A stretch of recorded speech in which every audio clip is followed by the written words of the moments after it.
আমার খুব জরুরি একটা ফোন আসছিল বাইরের থেকে, এর জন্য আমি আপনার কাছে 5 মিনিট সময় চাইছিলাম। সময়টা দিলেই পারত। আয়নার লগে মিথ্যা কথা বেশি, আয়নার লগে মিথ্যা কথা বেশি। আর কি ফাইজি আমি আয়নার লগে ফলস খেলতে আইছি এর মধ্যে। ডোন্ট ডু দিস মিশু ভাই, ডোন্ট ডু দিস। আপনি কিন্তু একটা জিনিস ভুলে যেতেছেন, সিনিয়র জুনিয়র কিন্তু মেনটেন করতেছেন না। আমি কিন্তু আপনি সিনিয়র। আর কি প্রাইভেসি নাই? আর প্রাইভেসি গায়ে নিলাম উঠাইতেছি, আর প্রাইভেসি কি নিখোঁজ হয়ে গেছে নি মিয়া? ফাইজলামি করেন মিয়া। আর আপনার মোবাইলে চার্জ থাকে না কেন?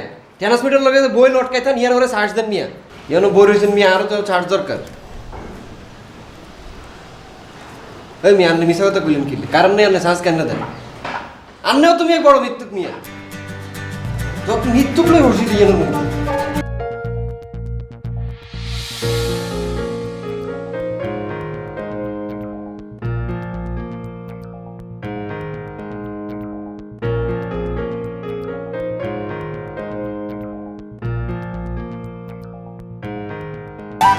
আপনারা আরেকটা কথা, মানুষের চার্জারও ব্যবহার করবেন না। এটা কি আপনার চার্জার নিয়ে নিয়ে চাষিবের চার্জার?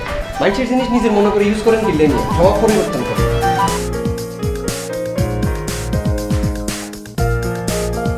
আজকে তো চার্জার ইউজ করছি, কালকে তো হাফিন ইউজ করবো, নিয়ে পরের দিন আন্ডারউইং ইউজ করবো।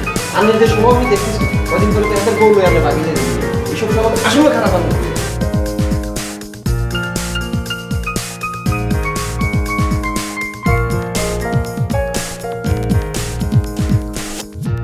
ভাই, আমার শরীরটা খুব খারাপ, তোমার দেখতে চায়, খালি কয় ফারুক কই, ফারুক কই।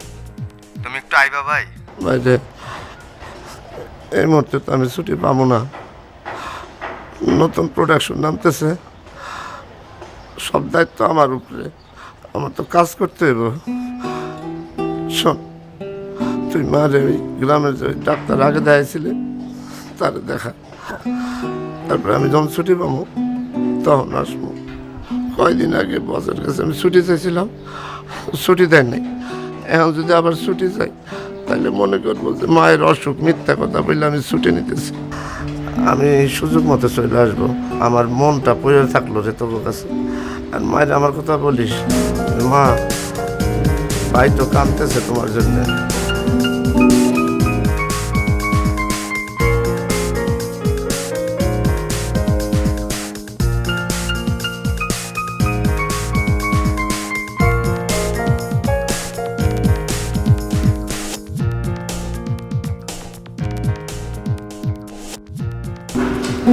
বস বল। একটা ব্যাপার সে বলতে চাচ্ছিল। বলে ফেল। ওই আমাদের ফারুক ভাই আছে না, আমার একটু ছুটির দরকার ছিল। ওর প্রেমিকের বিয়ে হয়ে যাচ্ছে, এই জন্য ছুটি চাইছিল আমার কাছ থেকে। আমি তোকে না করছি। ওকে এখন কাজে বিজি রাখ, ওকে এই সময় ছুটি দেওয়ার দরকার নেই। ও যত কাজে ইনভলভ থাকবে ওই ব্যাপারটা থেকে দূরে থাকবে সে। না বস, আসলে ওনার প্রেমিকের ব্যাপারে না, ওনার মা খুব অসুস্থ। ফোনে কথা বলতেছিল, আমি শুনছিলাম। এই জন্য আমার একটু ছুটি দিলে মনে হয় ভালো। ওর মার কি হয়েছে? মনে হয় খুব অসুস্থ, উনি কান্নাকাটি করতেছিল ফোনে কথা বলার সময়। বাপ মায়ের ব্যাপারে তো কিছু করার নাই। বাপ মায়ের রিলেশন হচ্ছে পৃথিবীর সবচেয়ে বড় রিলেশন, আর বাকি সব রিলেশন হচ্ছে কেটিস। ওরা ছুটি দিয়ে দেয়, টাকা পয়সা ব্যবস্থা করে দেয়, মা বাবার কোনো কথা নেই। যা বস, আপনি দিলে মনে হয় ভালো হতো, কারণ এর আগে যেহেতু ছুটি চাইছে প্রেমিকার ব্যাপারে মনে করতে হয়েছে। আমি মনে সব শুনে ফেলছি, আপনি বললেই ভালো হয়। ঠিক আছে, পাঠা যায়। মা বাপ বলে কথা।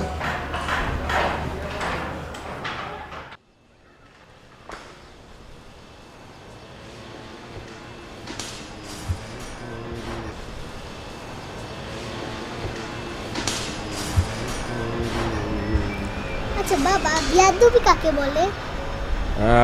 বেয়াদবি মানে মানে বেয়াদবি মানে বেয়াদবি করা আর কি, মানে কথাটা তো না শোনা। আচ্ছা বুঝছি, বিয়াদবি মানেটা কি? বেয়াদবি মানে হলো যে ধরো তোমার চেয়ে বয়স্ক কেউ মুরব্বি তোমাকে কিছু বললো, কিন্তু সেটা তুমি শুনছো না, সে তোমাকে বকাবকি করছে, উল্টো তুমিও তাকে বকাবকি করছো, এটাই। বাবা, মুরব্বিরা যখন বকা দেয় তখন কি করা উচিত? মুরব্বিরা যখন বকা দেয় তখন চুপচাপ সেটা শোনা উচিত, মাথা নিচু করে। একটু হাসি মুখে থাকলে ভালো, তাহলে সে মনে করবে যে সে যে কথাগুলো বলছে সেটা তুমি শুনছো। আচ্ছা বাবা, মা কি তোমার মুরব্বি? হঠাৎ এই প্রশ্ন কেন? আচ্ছা, মা যখন তোমাকে বকা দেয় তখন তো তুমি চুপচাপ থাকো, হাসি মুখে থাকো। হ্যাঁ, তোমার মা তো আমার একদম মুরব্বী।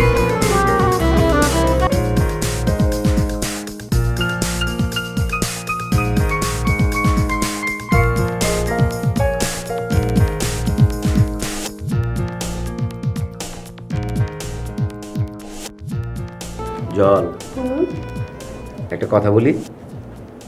বলো। মানে আমরা তো হাজব্যান্ড ওয়াইফ না, পরস্পর বন্ধুর মতোই আর কি। হয় না যে একজন আরেকজনের সাথে সমস্ত কিছু আমরা শেয়ার করি, বন্ধু বলা চলে, ফিলোসফার বলা চলে, গার্জিয়ান বলা চলে। এখন আমি যদি ভুল করি তাহলে তো তুমি আমাকে বকবেই, আবার তুমি ভুল করলে আমি তো তোমাকে এটা শুধরে দেবো বা। কিন্তু মজার ব্যাপার কি জানো, মানে তুমি কখনো ভুলই করো না, সবসময় দেখা যায় যে আমি ভুল করছি এবং তুমি আমাকে বকছো। এটাতে আমার কোনো সমস্যা নেই। সমস্যা হচ্ছে কি, মানে এই যে বকা টকাগুলো যে দাও, এটা আনিকার সামনে না দিলে হয় না? কেন আনিকার সামনে দিলে কি সমস্যা? না মানে আনিকার সামনে করলে হয় কি, আনিকা মনে করে যে ওর বাবাকে ওর মা ওর সামনে এরকম বকাবকি করছে, মানে ও একটু অপমানিত হয় না, এটাই আর কি। দেখো, তুমি অন্যায় করার সময় তোমার মনে থাকবে না, আর তোমাকে যখন কারোর সামনে বলা হবে, সেটা মেয়ে হোক আর যেই হোক, তখন তোমার মনে হবে মান অপমান, এবং তার আবার মান অপমান হবে না। করবে অন্যায় তুমি, আর মান অপমান হবে তার। তুমি যদি অন্যায় করতে পারো, সেটা আনিকা হোক, বাবা হোক, মা হোক, এমনকি আমাদের বাসার ওই বিলকিসই হোক, তার সামনেও আমি তোমাকে বলবো। হ্যাঁ জল, কে? আরে এটা তো তুমি ঠিক বলেছো, ব্যাপারটা তো আমার মাথায় আসেনি। এটাই তো করা উচিত। You are right, you are 100% right. আরে আনিকার সামনে বকাবকি করলে আনিকা ভাববে যে আমাদের ফ্যামিলির বন্ডিংটা এত ভালো, এত ট্রান্সপারেন্ট সমস্ত কিছু। হ্যাঁ, ওর মনেও এক ধরনের মানে ট্রান্সপারেন্সি ডেভেলপ করবে। ভবিষ্যতে ও যখন বড় হবে, এটা কিন্তু ওর জীবনে একটা বড় একটা শিক্ষা হিসেবে দাঁড়াবে। খুবই ভালো, এটা খুব ভালো। আমার মাথায় কেন যে আসেনি, আসলে আমার বুদ্ধি খুবই কম। তুমি এক কাজ করবে, আমি এখন থেকে কোনো অন্যায় করলে বা কোনো কিছু যদি সংশোধন করতে হয়, তাহলে সেটা আনিকার সামনেই করবে। আনিকা যদি বাসায় না থাকে, স্কুল থেকে ফেরা পর্যন্ত তুমি দরকার হলে ওয়েট করবে। তারপরে ওকে ছাড়া তুমি কোনো কিছু আমাকে বলবে না, ওর সামনে সমস্ত কথা আমাকে বকাবকি করবে। এটাই ভালো।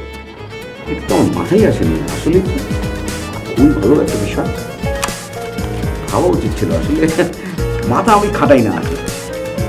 লাইট অফ করে এখন ঘুমাবো। এখনই? হ্যাঁ। আচ্ছা।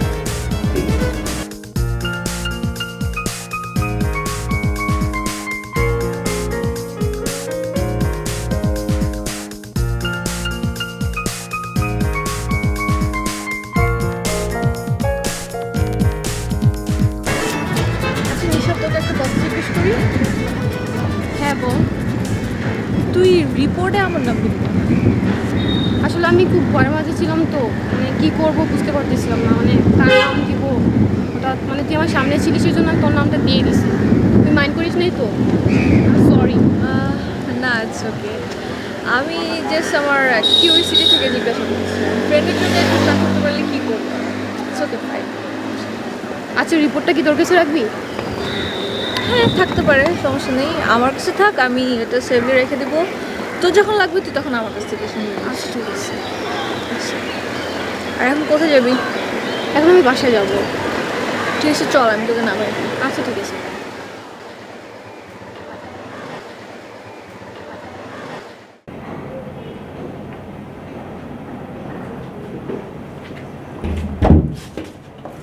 কই গেছিলি রে? একটু বাইরে গেছিলাম। কোথায়? গেছিলাম একটু কাজ। কি কাজ? গেছিলাম ওই যে তোমার মতো কিছু বোকাশোকা পার্সন আছে যারা প্রেম করে ঝামেলায় পড়ে, ওদেরকে হেল্প করতে। আশ্চর্য কথা, আমি প্রেম করি না, আমি কি ঝামেলায় পড়ছি? ঝামেলায় পড়ো নেই, ঝামেলায় পড়বা। তোমার বয়ফ্রেন্ডের কি খবর? ভালো আছে। ভালো আছে? এটা কি তোমার বয়ফ্রেন্ডের প্রথম প্রেম নাকি আরো প্রেম টেম হয়েছে? আরে না, আমাদের দুজনেরই ফার্স্ট প্রেম, আর ও অনেক ফ্রেশ। তাই নাকি? তাহলে তো ঝামেলা আছে। কি ঝামেলা? না, তুমি জানো না, প্রথম প্রেমে যে অনেক মারামারি, চিল্লাচিল্লি, কাটাকাটি পর্যন্ত হয়ে যায়। সেকেন্ড প্রেমটা মোটামুটি স্মুথ যায়, থার্ড প্রেম খুবই স্মুথলি যায়। মানে তখন একদম পাকা একটা প্রেমিক হিসাবে সে পরিচিত হয়। শুনো, আমাদের অ্যাফেয়ারের মধ্যে শুধু আমিই চিল্লাচিল্লি করি, ও চুপচাপ থাকে।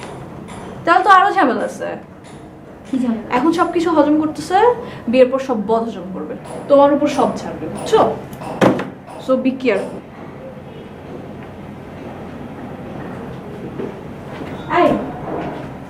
বইয়ের ভিতরে আমি টাকা রাখছিলাম, আমার টাকা কই? আমি কিভাবে জানি?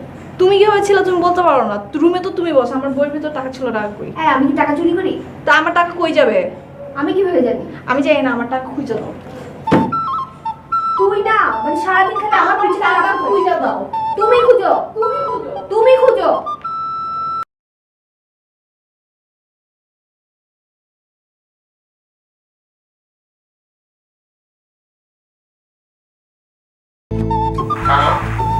হ্যালো, আচ্ছা, তুমি কি এখন হজম করছো সব, আর বিয়ের পরে কি সব বদহজম করবা?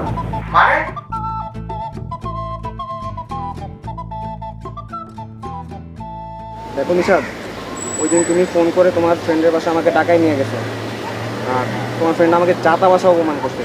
ও যা বলতে মন চাইছে তাই আমাকে বলছে, আর যে কারণে আমি এত বড় অপমানিত হয়েছি, যে ব্লেমটা মানে তুমি আমাকে দিছো, সেটা তুমি একমাত্র জানো যে এটার জন্য কে দায়ী। আমি জানি না, আর আমি জানতেও চাই না। আর ওই দিন পর থেকে আমি তোমার প্রতি পুরো শ্রদ্ধা হারাই ফেলছি, আর আমি তোমার সাথে কোনো রিলেশন রাখতে চাচ্ছি না।